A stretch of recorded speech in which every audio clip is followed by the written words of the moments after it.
Good evening. I want to welcome all of you to the 51st lecture in our leadership lecture series featuring alumni. As many of you know, we started the series about 2 years ago, and it's really taken off in an extremely successful way. We started with about 2 talks a month, and now it's virtually every week. And some weeks, like this week, we have more than 1 talk. As I think many of you were here for Deshpande's talk on Wednesday, and we are now going to get another perspective on entrepreneurship from another practitioner, Dr. K.V. Reddy. I'm very pleased that he is here. He's also going to be here tomorrow for the PG reunion in the chemistry department. And I think that we are very fortunate that he's going to be able to spend a couple of days here on campus with us. He's a very busy man and travels all around the world. And it's great that he has also accepted the responsibility of being the president of the IIT Madras Alumni Association of North America. His term started this January, and it will go for at least 2 more years, hopefully more. And I'm expecting great things from IITMAANA during his tenure and with the team that he has around him. I think there's a lot to be done in North America in terms of building alumni relations and also in terms of raising funds. We have very ambitious and aspirational goals and targets on both fronts, and I'm sure that KV will be of immense help to us in terms of reaching our goals. I think you have all seen his bio. I don't want to go through that, but I just want to mention that he did receive his MSc in chemistry from IIT Madras in 1972, and he also has a PhD in physical chemistry in 1977 from the University of Wisconsin. He has worked at 3 different corporate research labs in the US before founding his company. And there may be a lesson in that for you. You know, the question always comes up, should you launch a company right after you graduate, or should you work somewhere and get seasoned? Maybe KV can give you his perspective on that. He has been a major benefactor for IIT Madras in many ways, including setting up a chair in Photonics in the electrical engineering department. But he has frequently made other contributions as well, monetary as well as non-monetary. He has given a lot of equipment to the Photonics lab here as well, which I think has helped the laboratory actually position itself as one of the leading labs in the world in that area. Again, we are very, very pleased that KV is able to be here with us today. And like I said, he'll be here for 1 more day. So if any of you want to have some offline interactions with him, please grab the opportunity to do so. And now it's over to KV.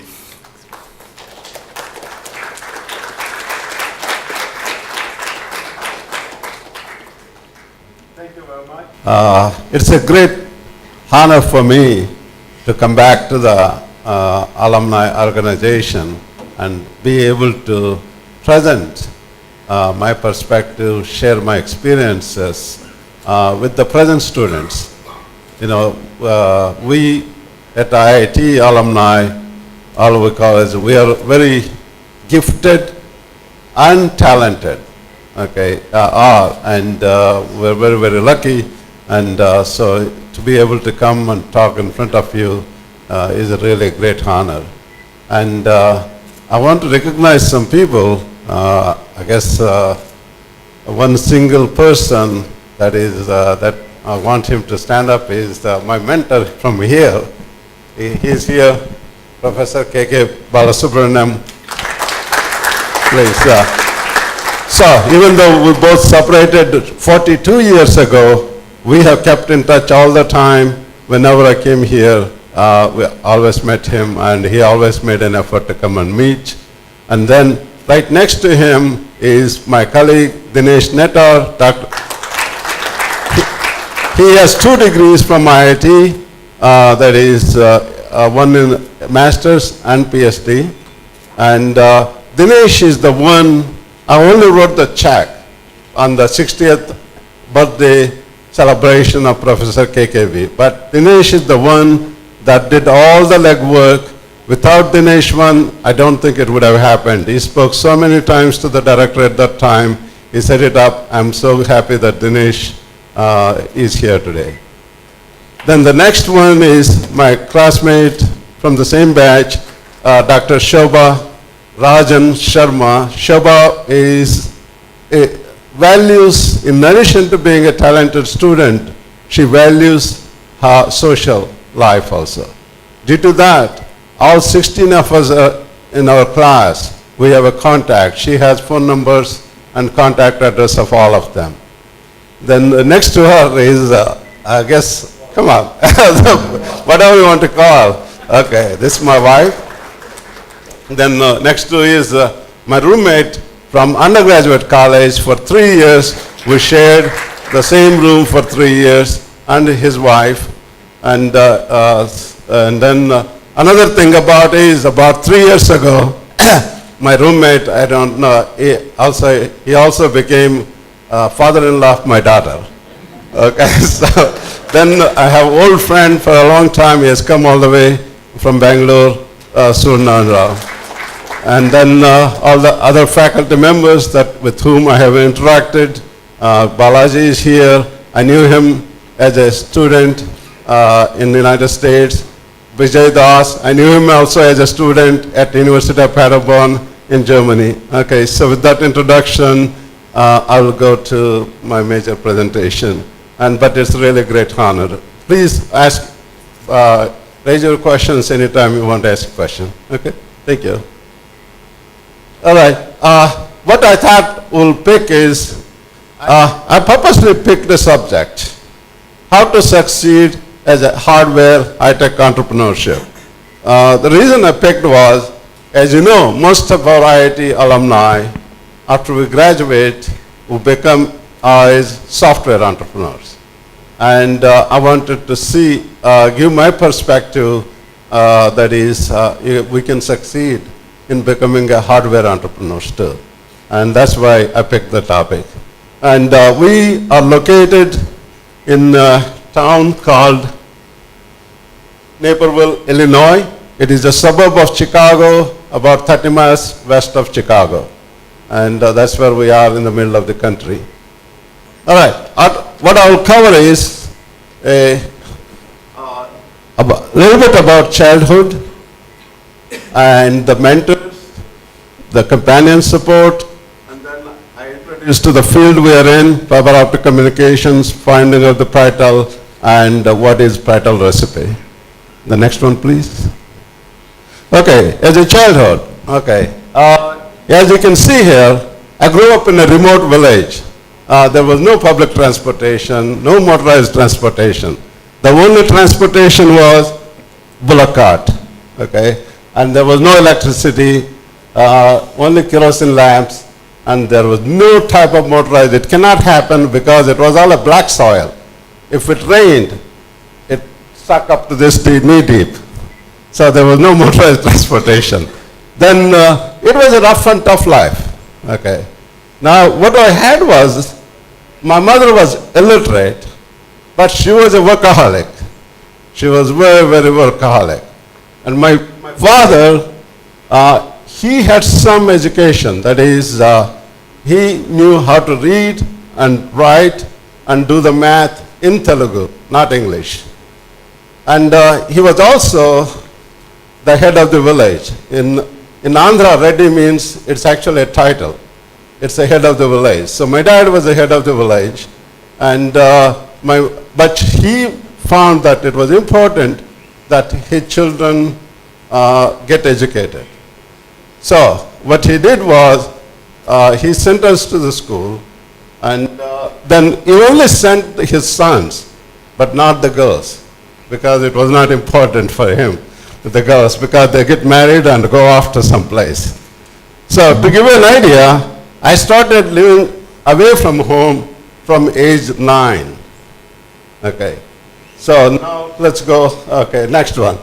The most important breakthrough, I would say, in my life, first in the early age, came when I was about 8 or something. There was an elementary school teacher by name Gafur Sahib, and he got transferred from our village to about 5 miles away to a high school where they had a elementary school and then high school. He took 3 of us with him to live with him, okay, when he moved. And he took us and we were living with him as, 8 or 9 years old, and we were doing it.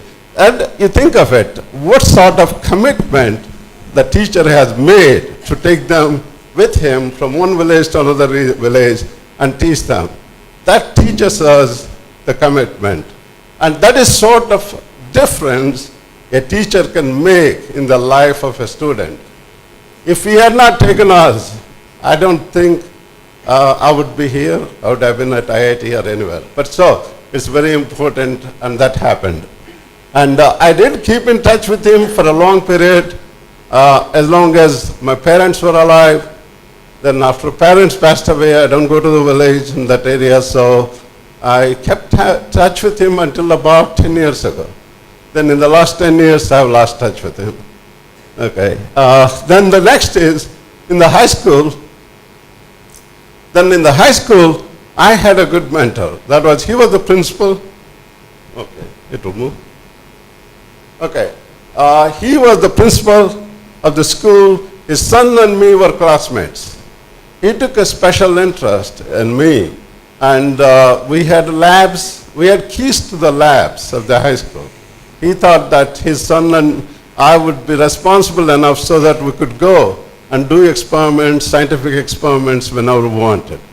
And of course, we did some stupid things like spilling sulfuric acid, and also pipetting the pyridine. So, okay, so some of those things we did because we didn't know at that time, so those are things we did. Then I moved on to the undergraduate one in district headquarters, neighboring district in Anantapur. There somehow I did not have any single mentor. I don't know whatever it happened. And I was gifted enough that I did extremely well academically. And then somehow I applied to IIT. And when I applied to IIT, I was first ranked out of 3,000 students in that university. Then when they interviewed me, at that time they were interviewing every student. And most of the faculty said, well, until then I had not spoken English, only spoke Telugu, all right? So most of the faculty said, yeah, he has the great grades, perfect scores, but he cannot speak in English. He speaks butler English. I guess one of the faculty by name V. Ramakrishnan. So one of the faculty members who was in the committee select students, he stood up. Hey, listen, this kid is from a remote village. Don't expect him to know the English.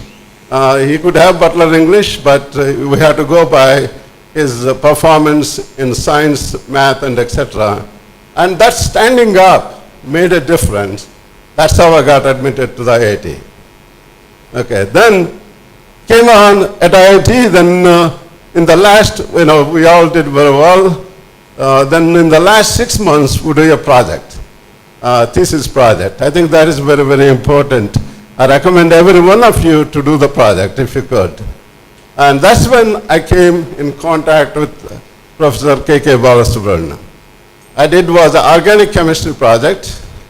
It was a 6 months, and I think we published a few papers, and so it was a very, very rewarding one. And that bond we had for 6 months, only 6 months, he had just joined it. And that continued now even after 42 years later. Then we will, then went to PhD at University of Wisconsin, did it with Michael Berry, and then during the PriTel days is David Payne.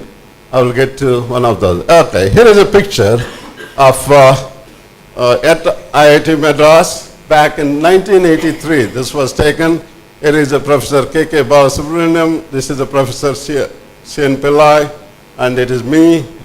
Then here is V. Ramurthy, one of the colleagues. Okay.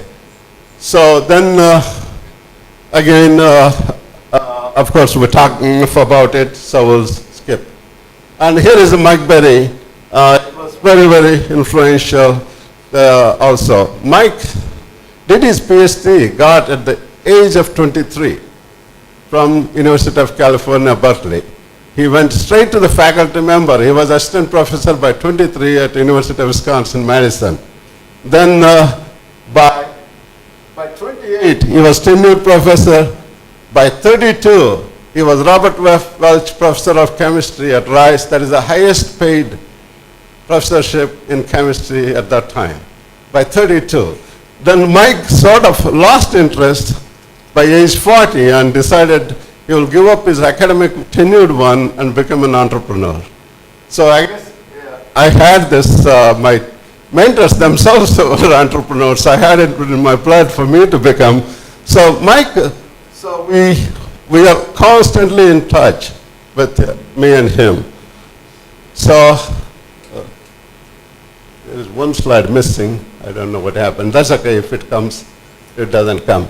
Okay, then now in the PriTel days is David Payne. More of him will come through. David has made very important, significant contribution to the world. That is, he made the phone call, his invention made the phone calls free. We'll come to it more later on. Here is, when we had Photonics India conference here in this room, the Balaji called me up, hey listen, he wants David Payne to come in. So I called David, hey Dave, this is the school I attended. I want you to come and attend the conference. He accepted, and I offered to pay him his transportation one. He said no, he didn't even accept. So he actually did on his, he paid on his own and came and attended it. So we went and saw this one. I think maybe we should blow up. Anyhow, this is, we went and visited. Is there any way to make this speaker this side or not possible now? That's okay. If not, don't worry about it, yeah. So this is the Deshpande Center, visiting it. And what is important one is this picture. Here is one of the students, like you, okay, this is in December of 2012, explaining to David, which is there, and then there is Raman Kashyap and me, Anish Bekal, explaining his thesis work. So it's very, very nice when people with tremendous stature that they are willing to come and visit the alma mater. Okay, now another important thing is, also you need a support at home if you are going to have it. Okay, what I meant is that if you have a spouse that does not support you what you do, chances are that you're going to have a tough time to succeed in it. And so in my case, I was lucky. I got married to my childhood sweetheart. I guess I know her since she was about 7 or 8. Okay, so then I got married pretty young. She was only 16, and I was 22. And then ever since then, she has been in the full support of it. And you know, that's very important. You need it in the home that they're supporting you.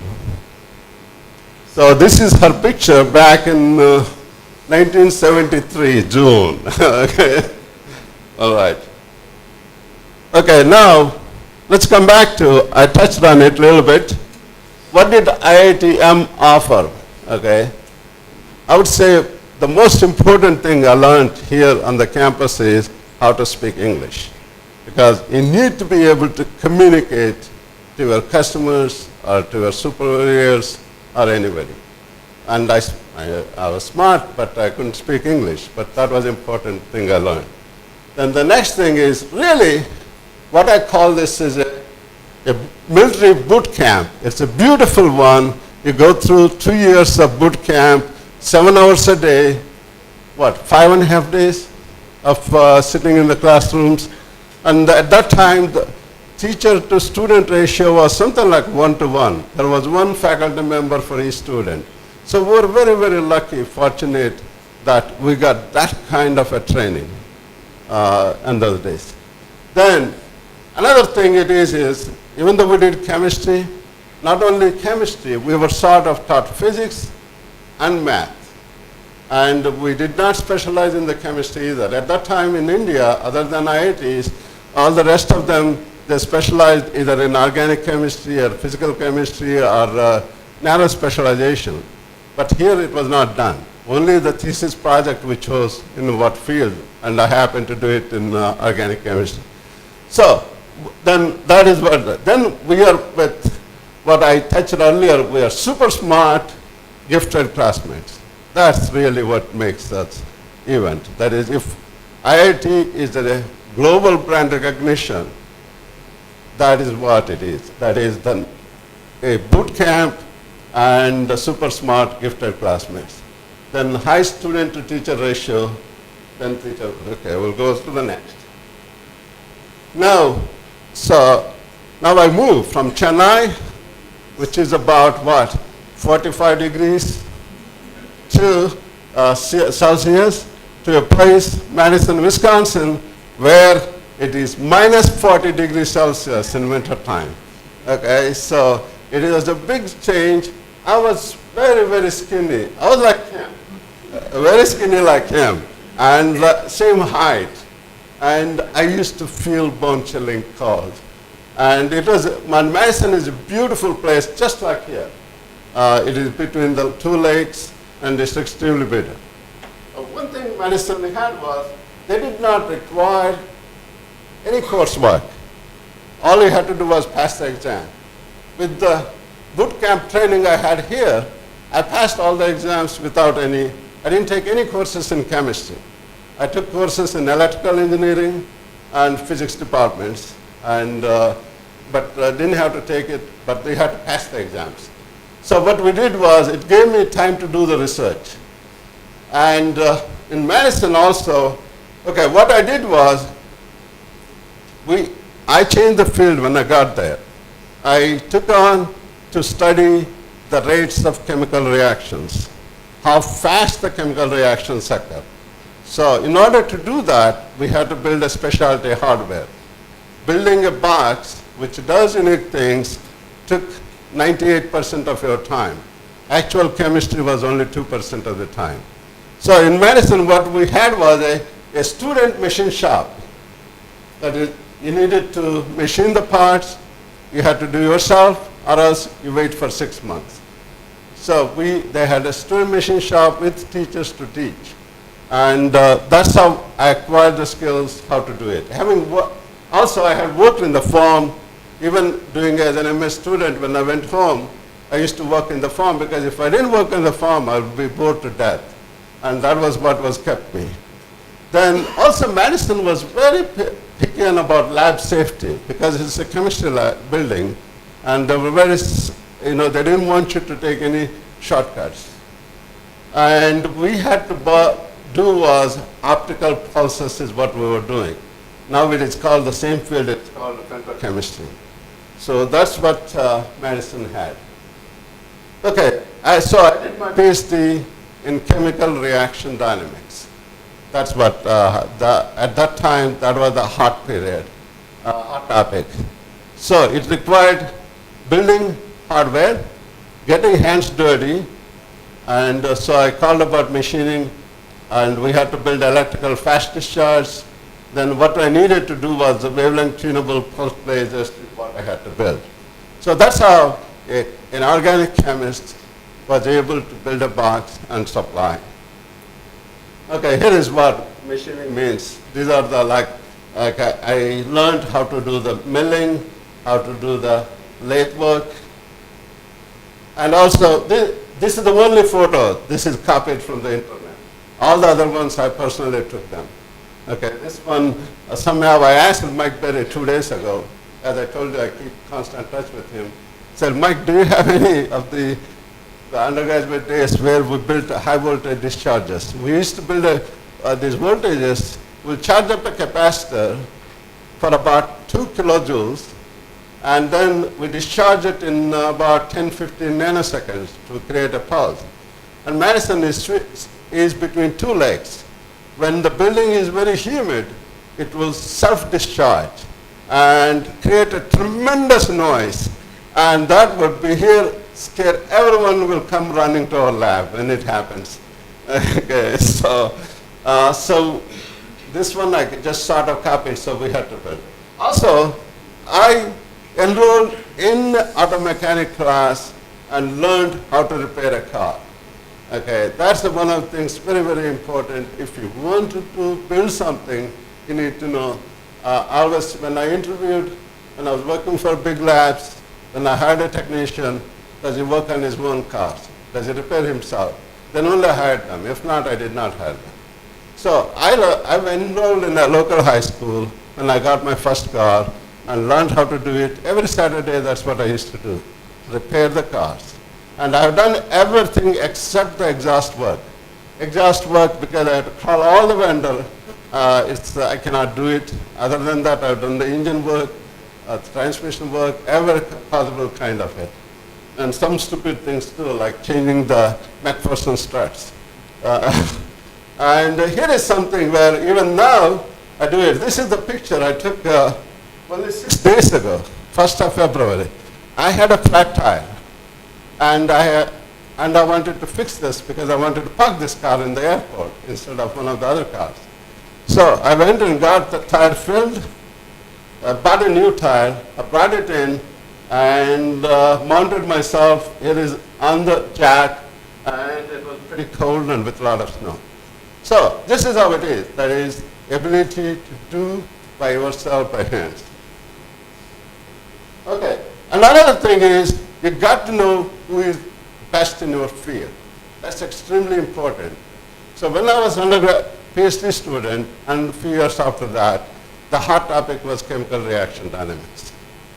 I knew every well-known who is who in that field, and they also knew me on a first-name basis. So some of the names I listed is Dudley Hirschbach. He's a Nobel laureate. He was a professor at Harvard. Yvonne Lee, another Nobel laureate, professor at UC Berkeley. John Polanyi at University of Toronto. Rick Smalley at Rice University, who fortunately passed away young. Then Ahmed Juwail at Caltech. All these people, they knew me who it was and what it was. Because Mike Berry and I, we made sure we promoted our work. We met them, and they knew everybody. So all in our field, they all knew worldwide who we are, what we contributed.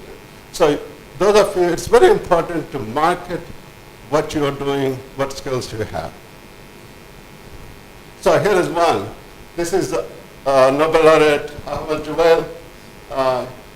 This was taken in about 3 years ago in Madison, Wisconsin. Here I'm sitting next to him. Here is my wife there sitting. I sponsored a lecture series, and my professor Berry came 60. I told Mike, I will donate money to the university, but you pick what you want. He chose his mentor, which was Dick Bernstein. And so we have lecture series going there in Dick Bernstein lecture series, and Ahmed Juwail was speaker. What is important of a mentor is, Bernstein was also a mentor of Ahmed Juwail. He's a Nobel laureate, he gets invited everywhere in the world. He didn't even take travel expenses. He paid travel expenses from his budget and came to Madison and presented, and then he told me, KB, if I take travel expenses to give a Bernstein lecture, it's a crime. Okay, so that's sort of see what the mentors can influence on them, because Bernstein is the one that gave the name femtochemistry, and for that, Ahmed got Nobel laureate prize for the femtochemistry. And Ahmed is the only Arab that got a Nobel Prize in sciences. There is no other Arab ever have gotten. He's the only one. He was born in Egypt, but studied in America. Okay, now let's change it. Now we come to the real business part of it. So, okay, so when about 1981, one of the persons that I knew, he had hired me before in another lab. he's changed to Amoco. Amoco is a petroleum company, extremely rich, with lots of money, unlimited cash. Okay. So he hired me second time. I proposed to him, okay, let's do the photonics work. And this is in outskirts of Chicago, and here is the built of the building, and we had so much money. To give an idea, Amoco profits per employee were what the sales of Intel was per employee. Even today, if you take petroleum companies, their profits per employee they have are the same as what the sales of Intel or Cisco are. Okay, so that means that they have a lot of money, and it's a really great place just to work for. But they don't have many employees. It's all highly automated.